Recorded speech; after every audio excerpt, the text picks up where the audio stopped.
хүн амьдрах таатай орчин бүрдснээс л хүн байсан.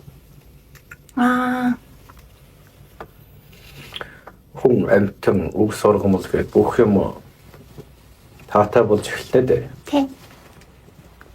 Таатай орчинд яг өсөж үржих бол энэ үеэс л хүн байсан. Өдөрт динозавруудын үед хүн байсан болов? Тэрэн дээр чинь гисгэж тоглодог байсан бол яг л.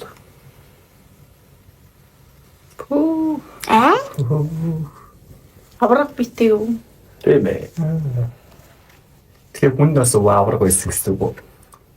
Манай яг нөгөө биологийн хичээл гэдгээр яагаад үлэг өрлөө тийм авраг биетэй байсан бэ гэхээр тэнд яагаад бол маш их нөгөө бидний хил дээр хүчил төрөж хийдэг зүйл агуулгаж асар өндөр агаар нь үртэл маш их чиглэг болохоор бие махбодын хөгжлийг бол асар өндөр түвшинд хийж хэдэн 10 м хүрэх хэмжээнд итгэж чадaltaй байсан гэж байгаа аахгүй юу.